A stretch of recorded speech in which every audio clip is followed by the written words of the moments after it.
Good morning. Welcome to the community briefing. Today is the 21st of August in the year 2025. We are into our sixth year of bringing you fantastic information and wonderful guests from around the country, around the world, talking about our community and to help you and help others.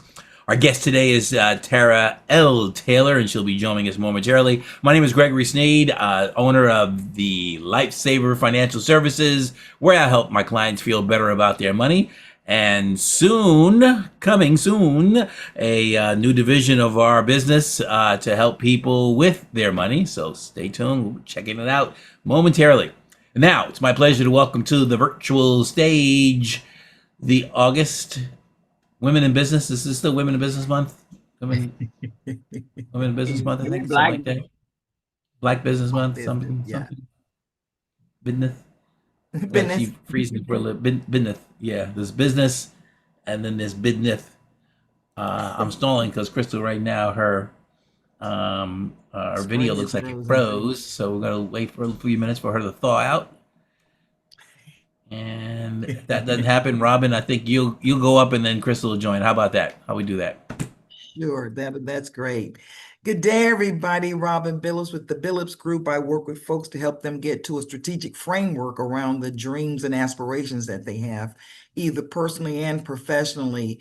What am I going to talk about today? I'm looking forward to our presenter, but I'm also want to remind us that financial literacy is really, really critical. And I don't even call it financial literacy. I call it financial education. Because if you say literacy, it kind of denotes some other things. But I think that it's critical that we start to really, really hone in on our financial education.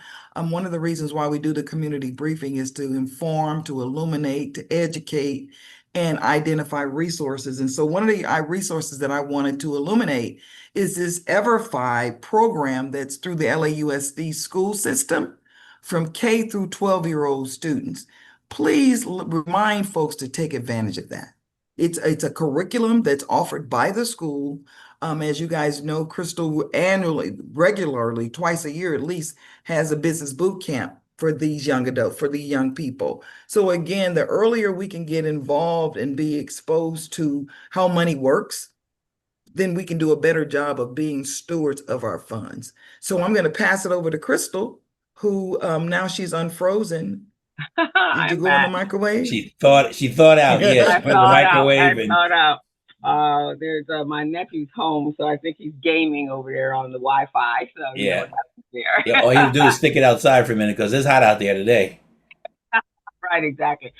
Welcome, guys. I am Crystal Mitchell. I am the co-director of Recycle Black Dollars, as well as a business coach with my own business here in Los Angeles. And the community briefing is an inspiration that started just to make sure that we got what we needed when we needed it. And it has continued on because we still need so much. And you're meeting the individuals that are sitting at tables, leaders and stakeholders. And so we are always thrilled to have all our new people. I see Camilla. I've not seen her before. Hello, welcome. Today we have an amazing guest. She's on her way. And to talk about money, actually, how to get it. Some of the alternative ways to get money, to find money for your business. This platform is powered by Recycling Black Dollars and the BBA, and as well as monetarily sponsored by Los Angeles LDC, Southern California Edison, Wells Fargo Bank, PCR, as well as SoCal Gas and Urban Excellence. And with that, you've met the team, I guess. You met Robin, you met Greg, and Stephen is our producer, and all our wonderful guests that come up every week, and we're pleased. Thank you very much. And I'm going to kick it back over to Greg because I believe our guest is on her way in. Yeah, I did see that was joining. And so Tara Taylor, when I read this first, Crystal, I thought this was going to be right up your alley because she said she's co-founder and senior consultant at Seed Collaborative. And I thought about you as farming and the different kind of seed, of So Seed Collab, we're looking at different fruits and vegetables and carrots but no, we're talking about the seeds of business and seeds of money. So Don't be making fun of my garden. Y'all gonna be what wanting to come over here and get some seed yeah, food, yeah. a I little mean, bit of tomatoes. I wish I could put a $1 bill in the soil and then put some water on it and turn it into a 10 or 100, and just keep replicating that. Wouldn't that be great? Just have That a would be little cool. little money farm, just so Tara, we're teasing because we thought it was a seed collaborative. We were thinking about, Crystal does farming and garden. She's got all these vegetables in there, so we just thought it was going to be this organic seeds that are about your food and health. And they kept reading and says, "Oh no, this is a little different, right?" Financial So health. we're glad you're here. Can you take off mute a little bit? Make sure your thing is. We're all set. Oh Yes. yeah, good, good. Okay, so I'm gonna give you an introduction, but just want to do an audio check to make sure because I don't want to introduce you, give you this grand introduction, and then that part. So, um, Tara Greg got Taylor, jokes today. huh? Greg got jokes today. And It's wait a the minute before, it's the Cuban espresso. yeah, water aerobics, right, Tara? Yes, Oh we my know each other. We God. know each other from Aqua Size. Oh my goodness, I just talked to you in the supermarket a day ago. Yes. Oh my Who gosh, your knew? hair is down. Oh my gosh. Yes, we know each other well. Yes, we do. Okay, go back, Greg. That's all right. You can spend a few more minutes. It's good. Just catch up. Anyway, so Tara L. Taylor, we don't know what the L stands for. She'll tell us that momentarily. Is a co-founder and senior consultant at the Seed Collaborative Economic Development Professional Strategist, and she is a DEI AB, so she'll tell us what that is. Leader, also an LA County Arts Commissioner and Arts and Culture Advocate. So, Seed Collaborative is a nationally focused consulting firm where they partner with organizations to embed equity strategies into their operations, enabling their clients to expand their market share and community impact. So, she's been in this role for over 6 years. And previously, she was with Dickerson in insurance services. I think that's Mr. Carl Dickerson. Provided a foundation in large group strategy and executive relationship management, and they did things like strategic planning, organizational management. They also did insurance stuff.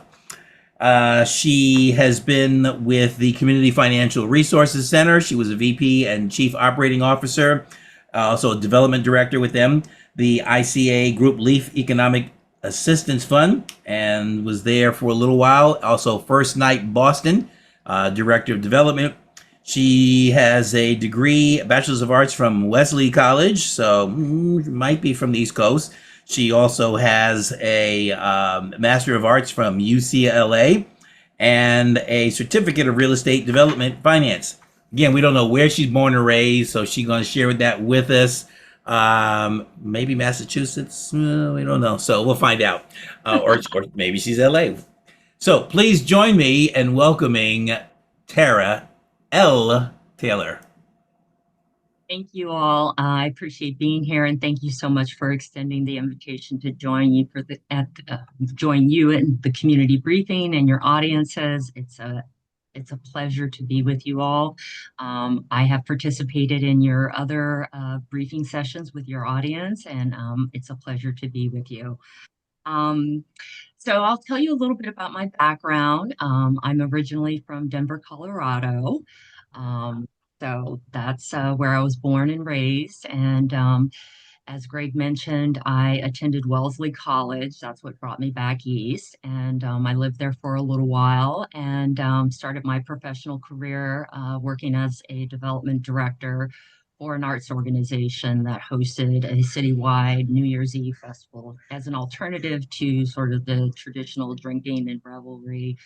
And in addition to my fundraising, I worked with a group of professional artists to work with community-based organizations with youth and to develop art installations throughout the city of Boston as part of that New Year's Eve festival.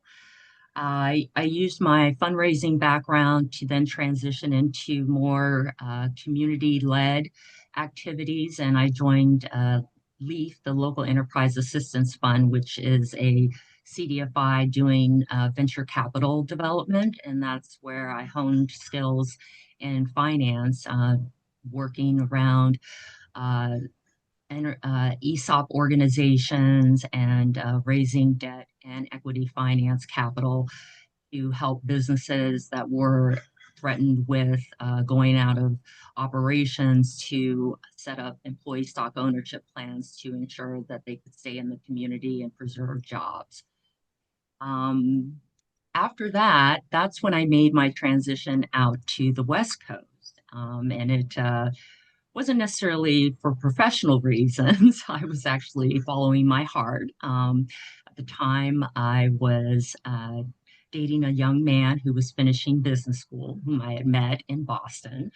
And he invited me to come out to the West Coast. So that's how I landed here and started my professional journey working for an organization known as the Community Financial Resource Center.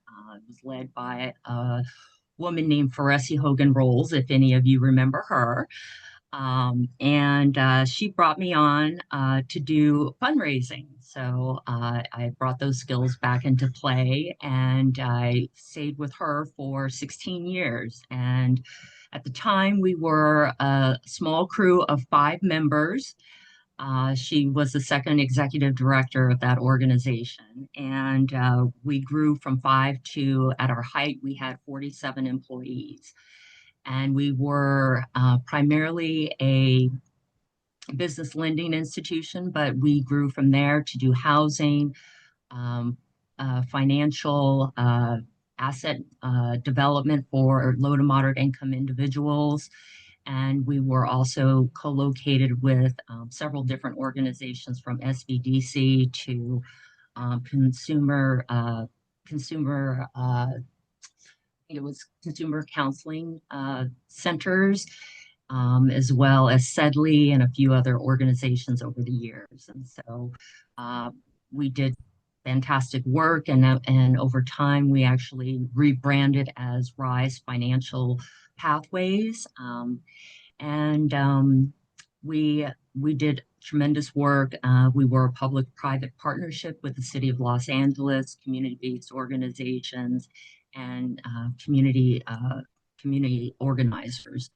And from there, I moved on to work with Carl Dickerson at Dickerson Employee Benefits, where I was a vice president overseeing the large group consulting division, as well as the PC, or property and casualty division. I also worked very closely on his program with minority development programs, partnering with large insurance brokers like Aon and Marsh to do placement projects, public placement projects, like working with the City of Los Angeles and the Port of Los Angeles. And I was with him for almost 7 years. And then that's what led me into my work with Seed Collaborative. And that was a project that was the outgrowth of a consulting firm that Paul Hudson had started with Evan Holland. And they began their journey in 2012, which was primarily a mergers and acquisitions firm that did restructuring work with nonprofits that were seeking to develop greater sustainability in the marketplace. And they wanted to move beyond just doing mergers and acquisitions and restructuring into organizational development and focusing on equity, social equity projects, which is another way of saying diversity, equity, and inclusion. And I'll talk a little bit about what that means in this day and age. And he invited me to join the firm along with 2 other people. And we have been on our journey since 2019, working with both for-profit and nonprofit organizations to position culture change and structured systems change, I should say, as well as different areas of organizational development. And as Greg mentioned, I have been recently appointed to the Second District Arts Commission, represented by Holly J. Mitchell. And I also spend a lot of my spare time also working as an arts advocate, and am still actively engaged in doing economic development. So that's a little bit about my background. And I'd like to also take some time to talk more specifically about the work that we're doing at SEED. So, as I mentioned, at SEED, we do culture change and systems change work in addition to our organizational development work. And we have a team of 7 consultants, as well as a bench of consultants located throughout the country to help cover our national footprint. We have an office here in Southern California, as well as an office in Northern California. And as our firm has grown, we have worked with both nonprofits and for-profit companies, as well across a variety of industries. I would say principally we work with large large governmental institutions and quasi-governmental institutions.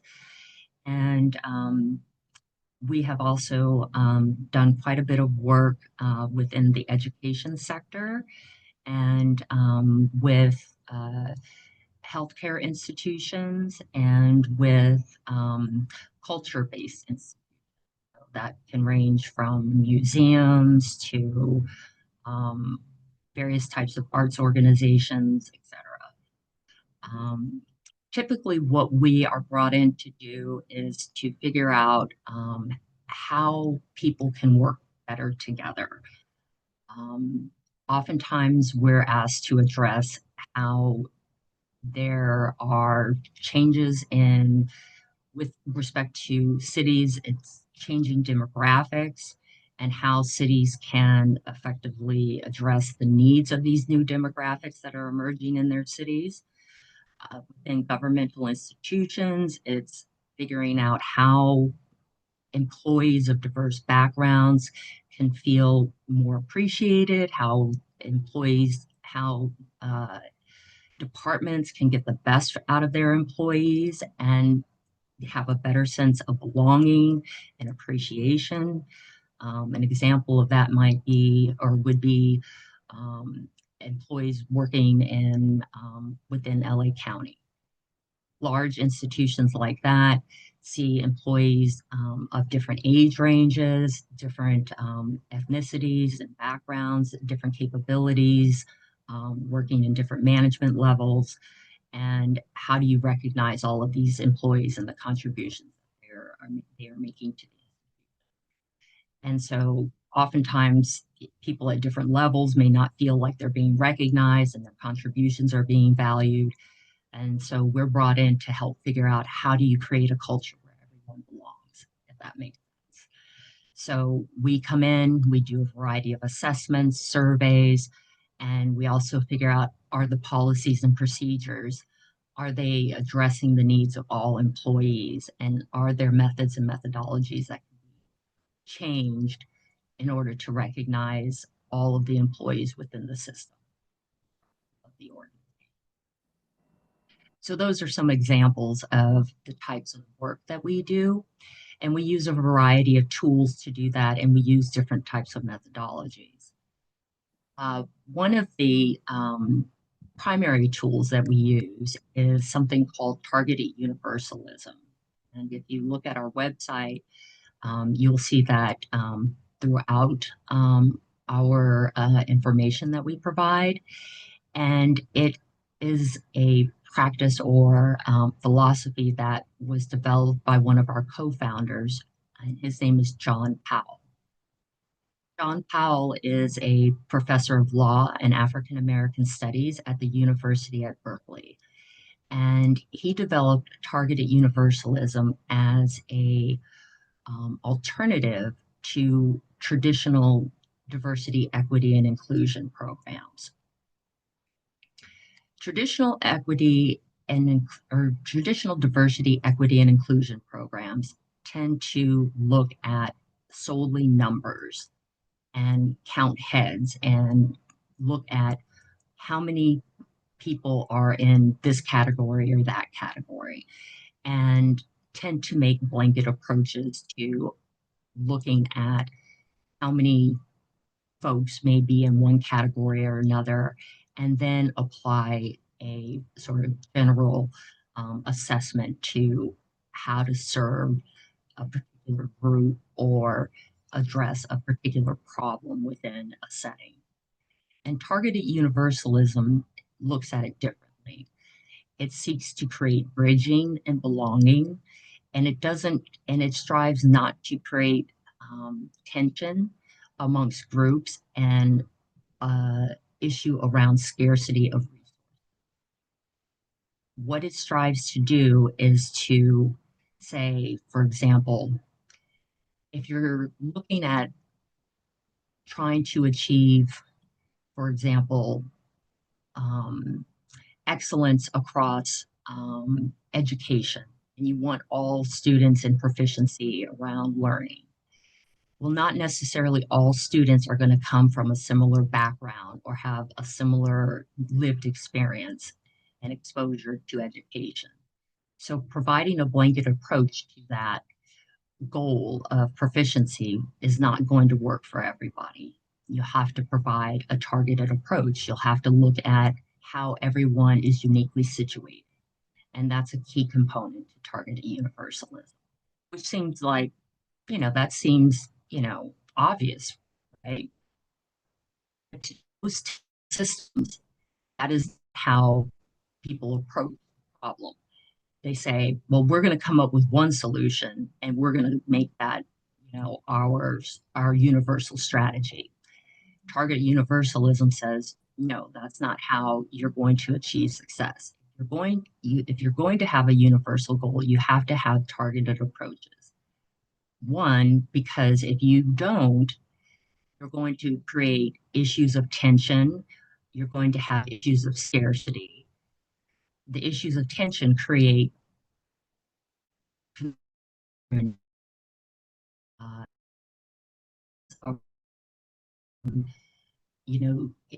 concerns around distance from the goal because everyone is situated differently. Some people may have more, some people may have less, and that's an issue of equity. And then also, because people are not working off of the same set of resources or from the same, I'm going to say, from the same types of backgrounds,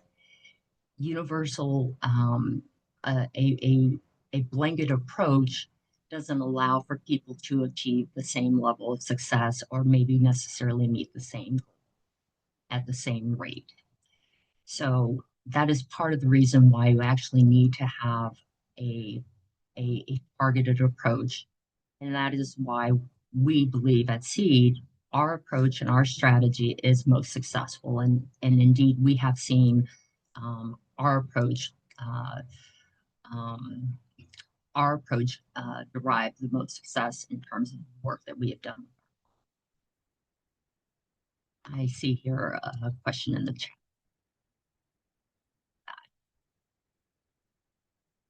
Sure. So we have actually done both. We've had both an engagement where we have provided an equity an equity plan as well as an equity implementation. And that was with the city of Santa Rosa. Santa Rosa, as you may be aware, is a city just south of San Francisco, south of Oakland. It's a relatively small to moderate city. And we did a comprehensive plan for Santa Rosa, which included not only the city, but its police department and its fire department. It was a little over a 2-year plan, and it was, I think, about almost like an 18-month implementation process.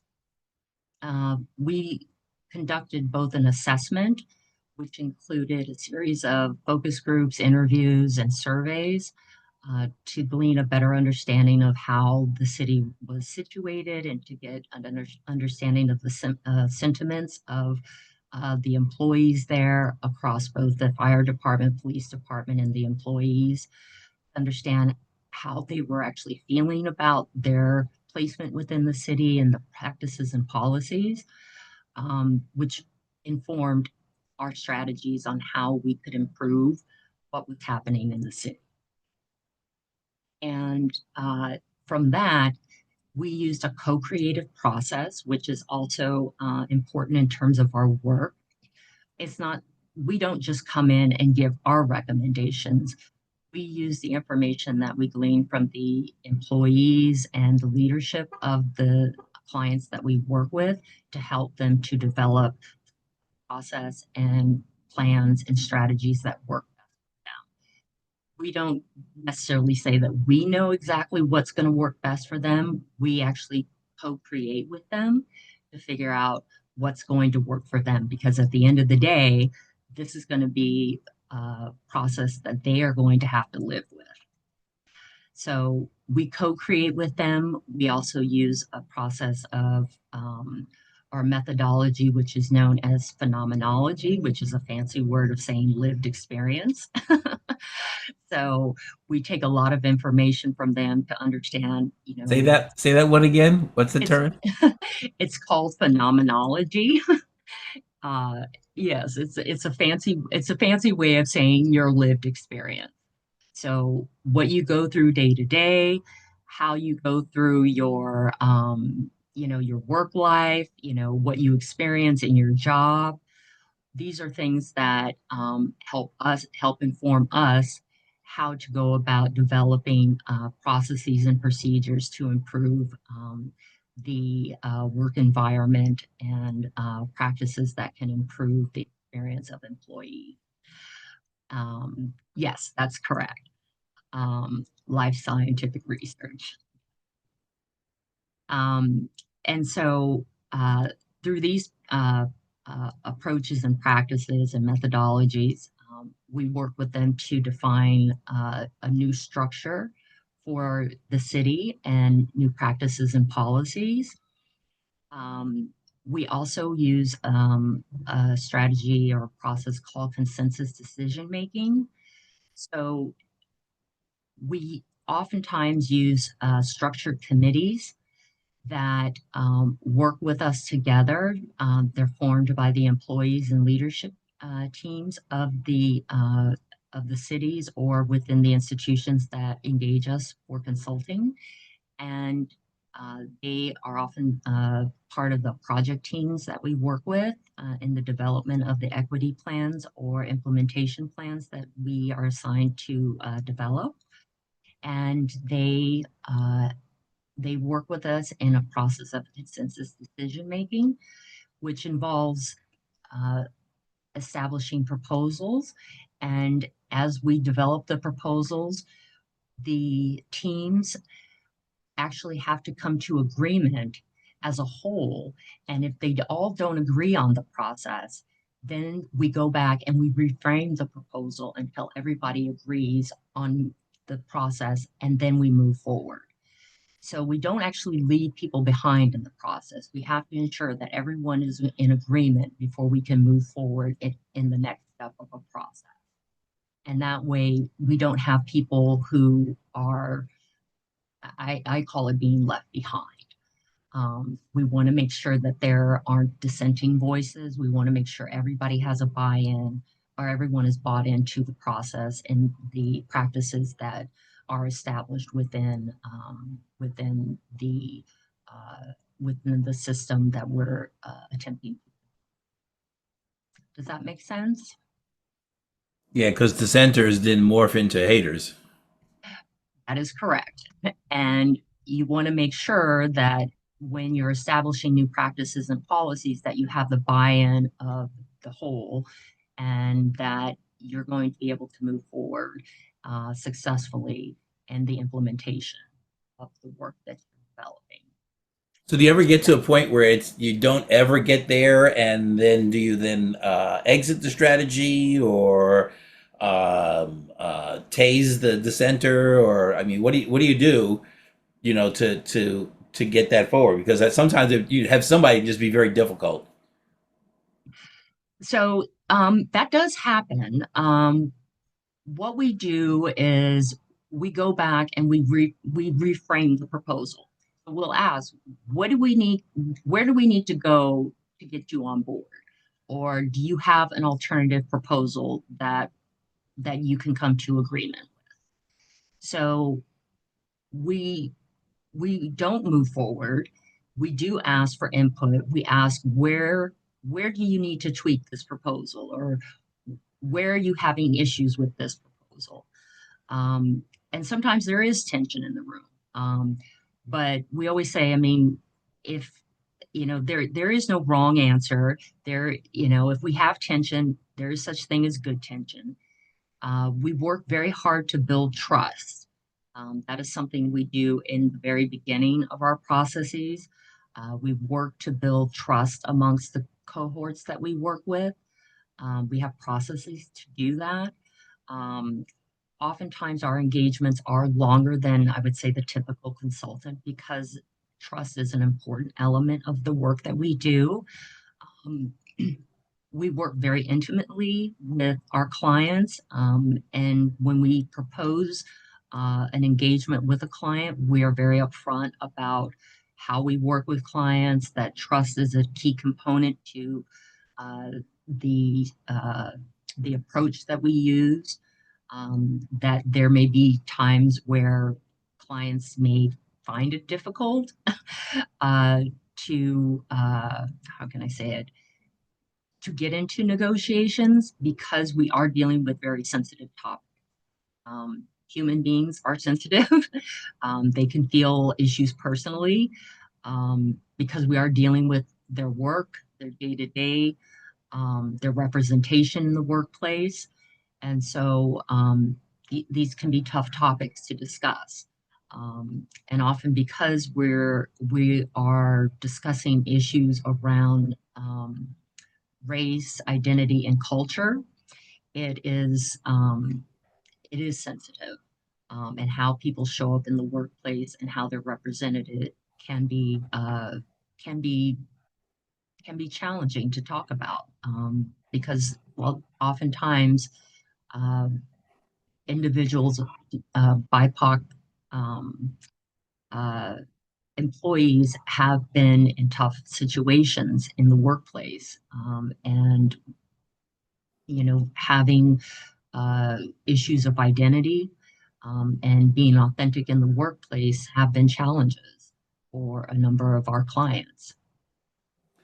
Where's the sweet spot, or do you work across? I'm looking at the for-profit, not-for-profit industries and in municipalities. Is it split evenly across, or is there a sweet spot, or well, everybody probably needs it, but who needs it greater, or where have you guys found the most success? I would say municipalities, governmental agencies tend to have are most frequently our clients. And it comes in two, I think it comes in two batches. We have both internal governmental clients who are seeking to change the structure of their organizations. They're looking for systems change. And then we also have governmental clients who are looking externally at what's happening. They are concerned about the changing demographics of their city, and they're seeking strategies to better serve the demographics of their city. Take, for example, we've had smaller cities that have burgeoning immigrant populations, and I will say, frankly, they were former sundown towns. If you are you familiar with that term, sundown towns? And unfortunately, they still have some of those practices on the books, and they're still legacy members in their community that Legacy are members. yes, legacy members in their community that have not let go of some of that thinking. And some of them are in city government. So we are brought in to help shift that thinking and move some of those practices to the background. And so when it comes to working through those processes with them, as I mentioned, some of that tension in the room can be high. It's a nice way of putting it. So yeah. So diplomatic, but I get it. Yeah, somebody might be watching, so you got to be careful, right? We're not going to ask for any specific. Oh yeah, name this municipality. So yeah, I could see where that would be a challenge, and particularly with municipalities. See, for-profit companies in some ways are forced to be to innovate and keep going, because if they don't, eventually the revenue stops, or people stop coming to work there, and so they have a churn. And not for profits, same thing. I mean, they have to be cohesive enough to be able to raise money, because if they don't have their stuff together, then that message comes across as they're trying to reach out to contributors. But municipalities, I mean, there's no competition. So They it's not just like exist. they just exist, and they're not measured. Their measurements are not, Wall Street results or profitability, or necessarily fundraising. Oh, I forgot to mute that. Well, I will say this, Greg. One of the challenges that cities are recognizing full and fast is that they have issues around lawsuits, and cities have to pay out.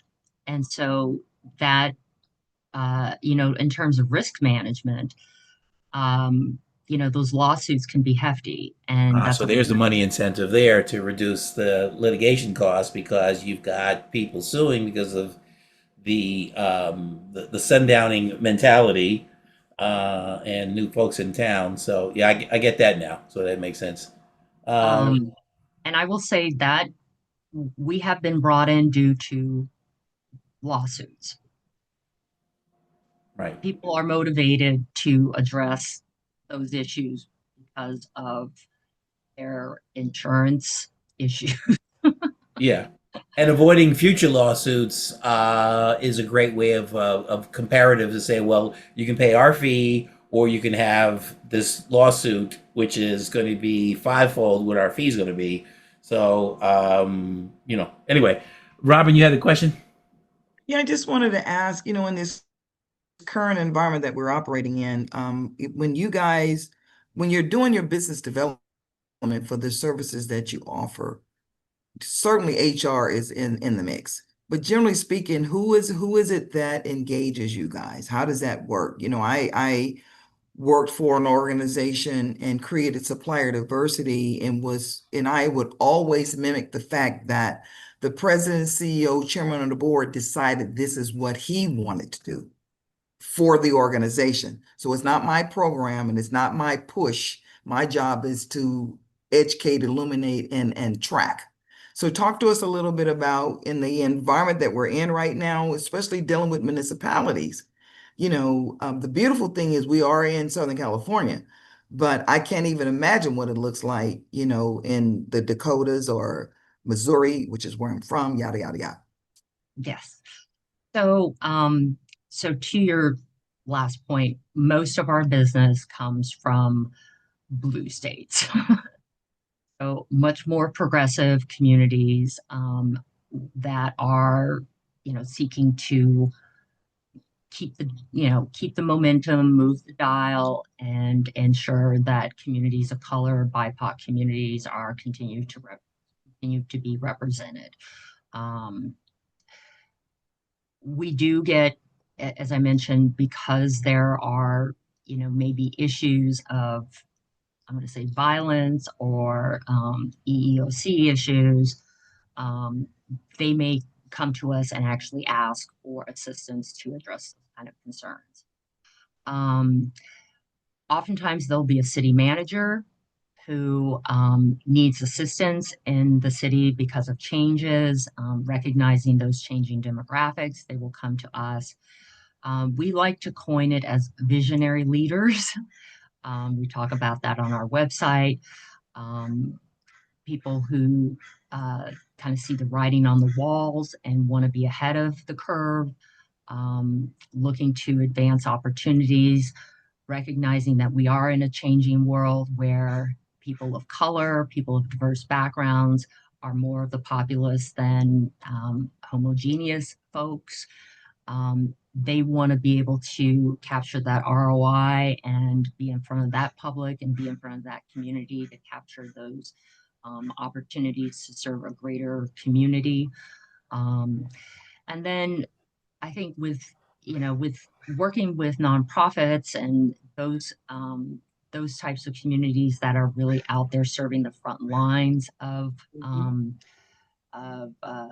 those who are, in social services, and health and working with youth. Those folks are, have always been there. They recognize that it's important. They're consumer facing. They are, at the top of their game, wanting to address uh, the needs of being culturally sensitive and inclusive.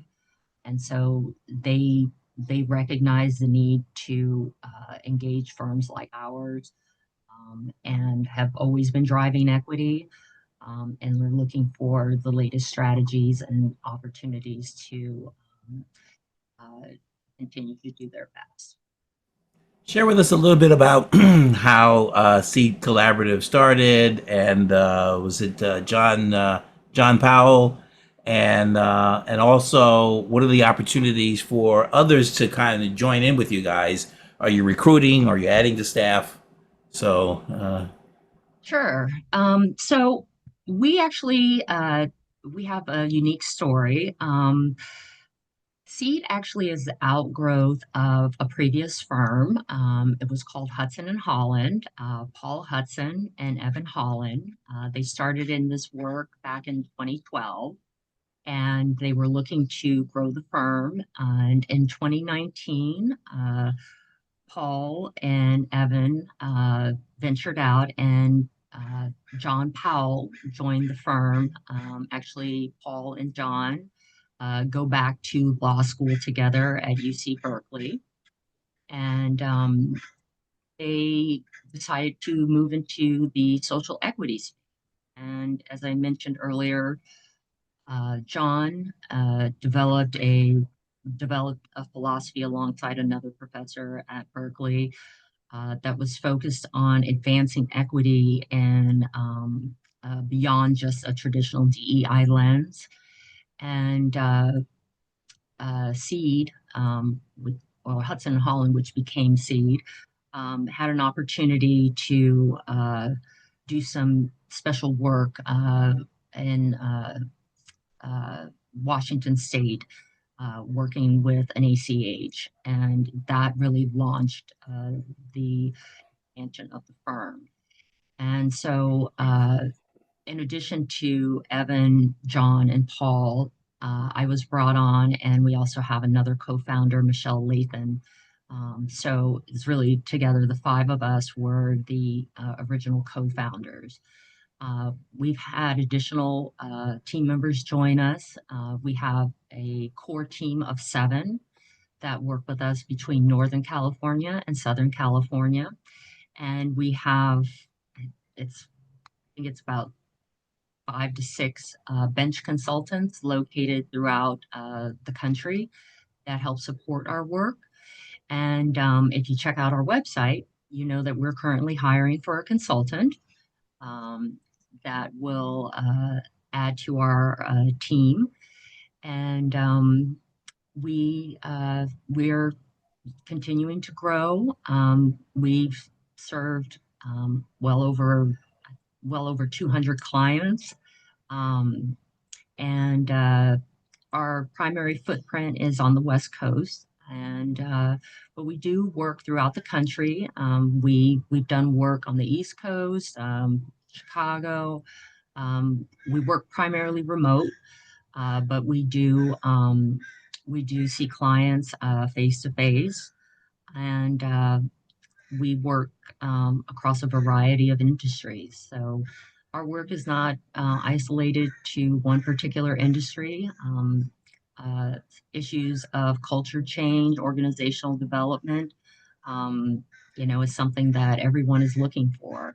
Um, Strategic planning is something that all of our clients have sought us for, in addition to our equity work. I'll also mention that we do a special training program around equity, which is our Targeted Universalism Community of Practice. It's a 6-month program that provides folks from all different industries an opportunity to develop their muscle around target universalism and social equity practices. And we have just launched our 3rd cohort. It's typically a group of about 75 people that meet monthly and participate in office hours with our subject matter experts. And they have an opportunity to take this learning back to their institutions and provide that learning and practice tools to their employees to help strengthen the fabric of their work environment. And plant some seeds, right? And plant the seeds. That's right. Crystal, over to you. I know there's some activity in the chat. Tara, thank you, and Crystal and Robin will take it from here. So thank you so much for your wonderful information. Very very engaging. Crystal. Yeah, thank you, Tara. Wow. In this day and age, this is very important since there seems to be a definitive decision to separate the races. So you guys, and in most cities, including Los Angeles, a lot of their lawsuits is based upon racial differences and within the law enforcement agencies. So I know you guys got your hands full because when LA or LA County and the city of Los Angeles start, when we had our budget problem and we're in our budget problem, with the amount of lawsuits that go out of each one of those entities, just for the issues with law enforcement, you would think it would be cheaper to change the element and re-educate the element instead of sending out billions and billions and billions of dollars that create huge budget deficits within the county. So I think it's kind of almost an oxymoron to say you're the 4th largest GDP, and then at the same time, your 2 major cities and counties have the issues that they have. So how are you guys addressing that? And I'm not going to ask if LA County is one, your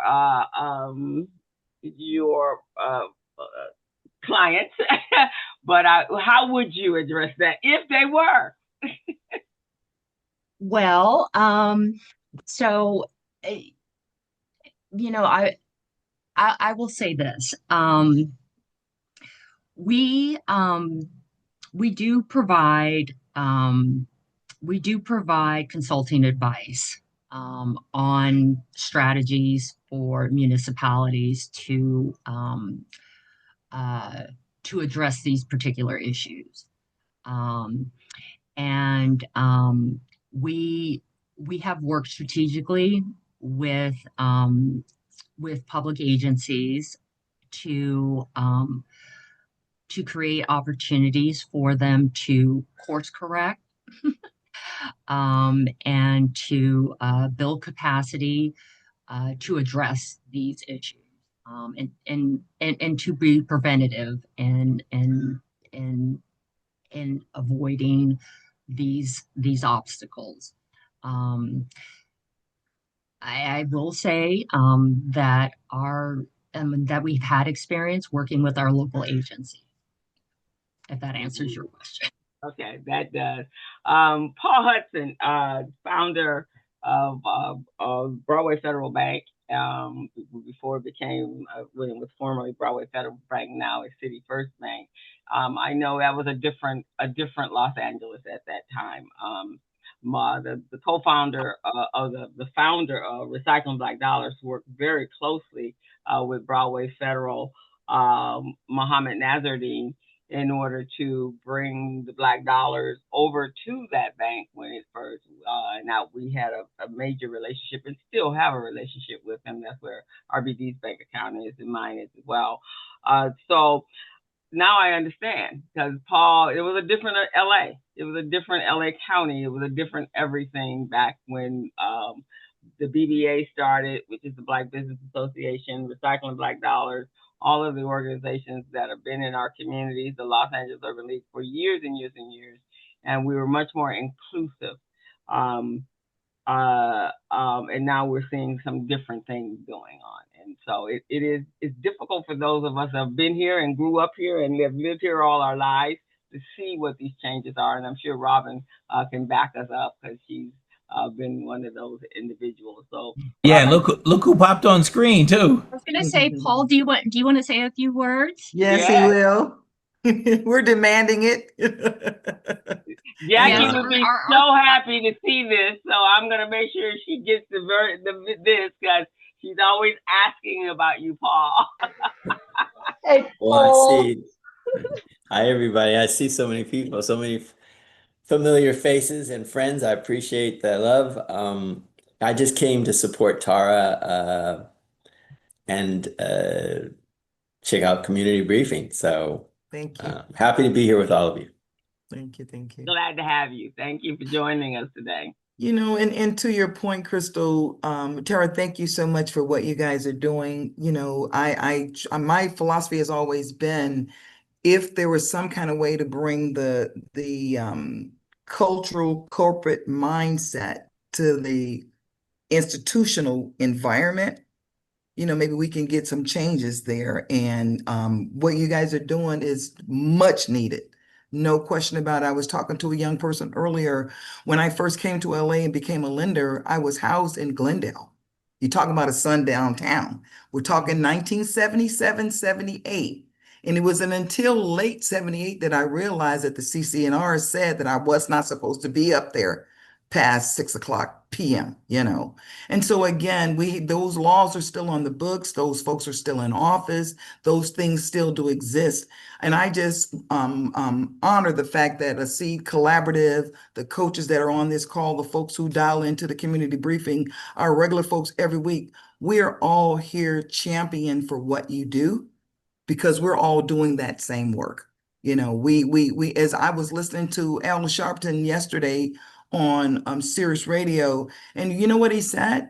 He said, I can't go back, because he was named, the Sharpton name came from the slave owner, and he didn't really realize that where his people were from literally was just short distance from where James Brown lived. He spent so much time with James Brown as a young man growing up. He said, but I didn't know that I was this close to where my ancestors came from. So again, we're in a time and an environment that the work that you're doing and the work that I see everybody that's on this call today, especially, we are out here. We are the soldiers in the Army doing the good, creating good trouble and necessary trouble. We're in a dire strait. I have 6 grandchildren, so I'm asking everybody to, you know, put your boots on, put on your big girl panties, you know, and put attitude in your pocket, because we can't deal with attitudes right now. So again, Tara, thank you. And we anticipate that you're going to be coming back. She's going to be coming back and, you know, giving us some updates. But this work is work that's necessary. And sad to say, here we are, and I look at the last 60 years of my life. I'm 70, so I look at the last 60 years of my life, and we literally are in a U-turn. But this isn't the first time this has happened, and I look at a Paul Hudson and I understand the family legacy there and what he's seen, what all of us have experienced. But if we operate as a collective and if we operate in community, I think it's a win, it's a winner.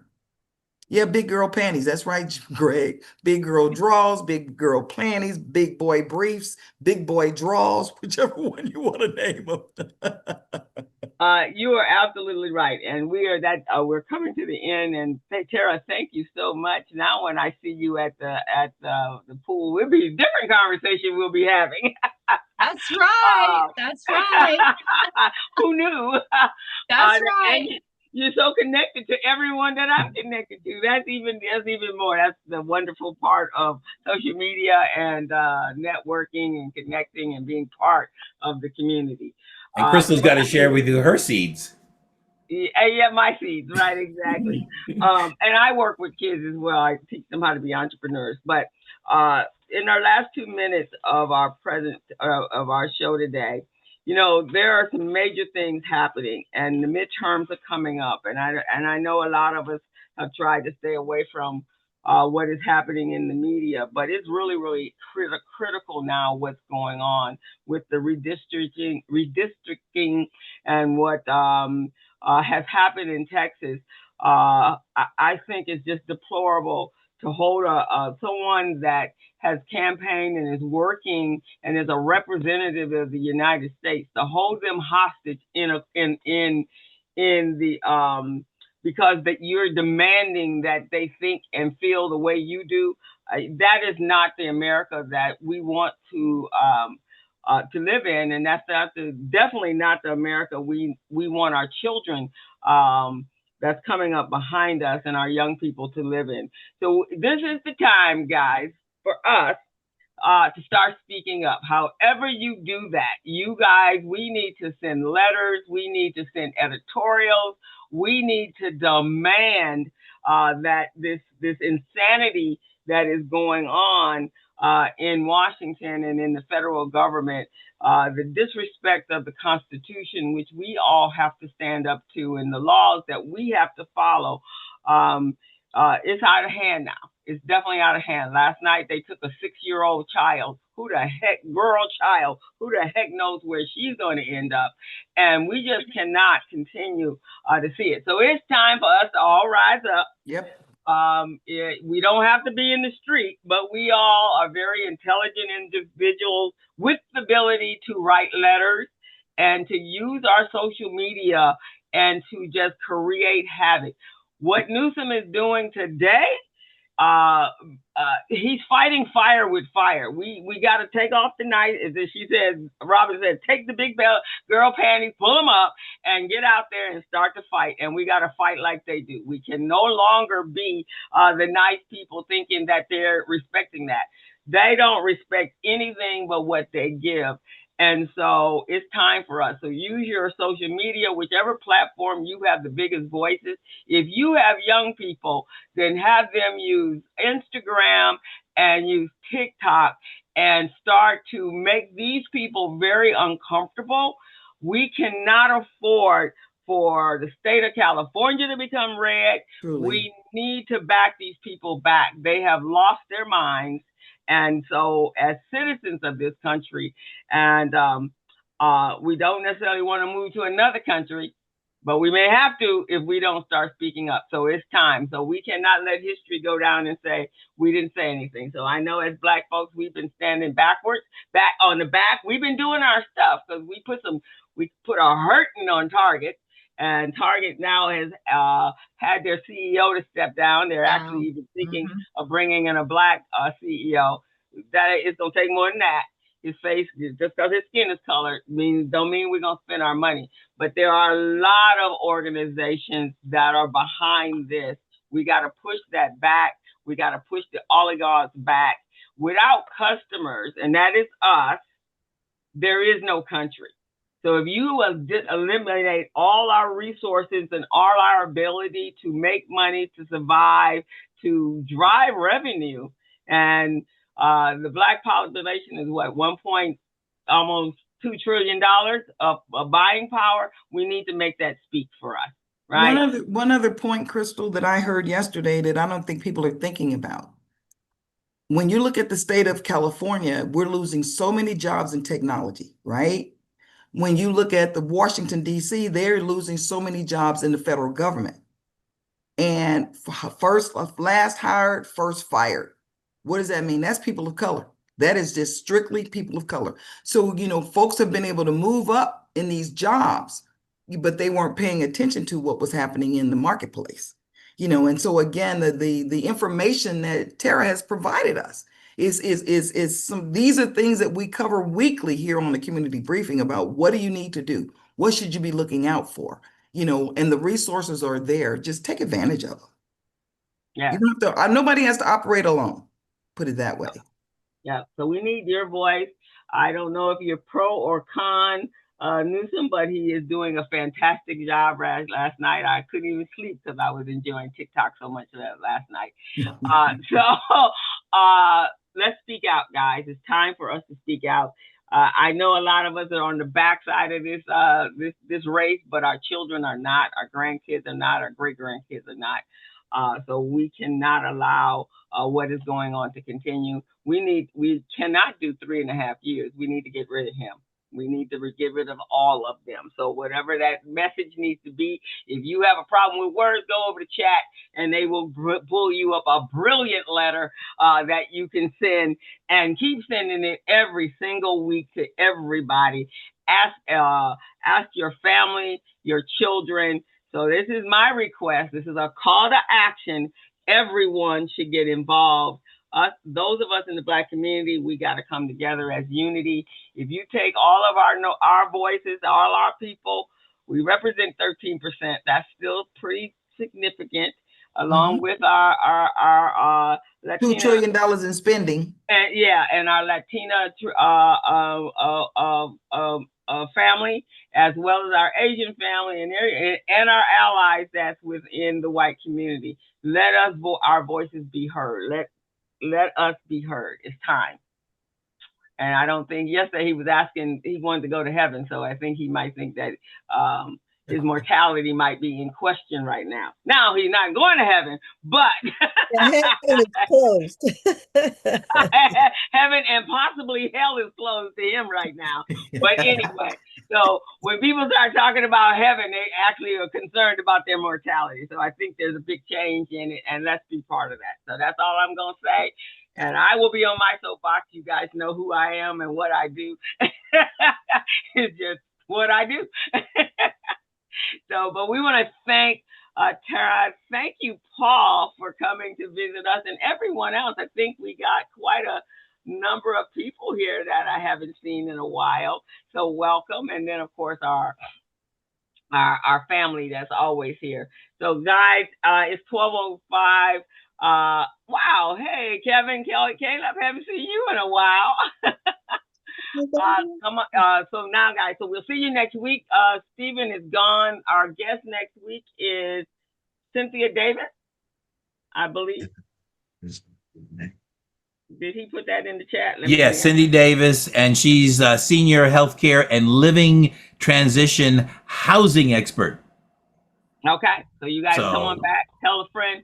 We'd like to see this platform full every Thursday, and then to go over to our YouTube page and check out the archives. We have been on the air for 5 years, so there's a 5+ years. 5+. An archive of amazing conversations that we've had with some incredible leaders and stakeholders that are in our community that have pulled up the chair to the table and they are sitting down. And so with a knife and fork. With a knife and fork and having a full entree and dessert. So you guys want to also be those people. All of us can be sitting at tables. Just got to find the table that you want to sit at. All right. So thank you guys for joining us. Thank you. We're going to sign off of Facebook and recording so I can really speak my mind.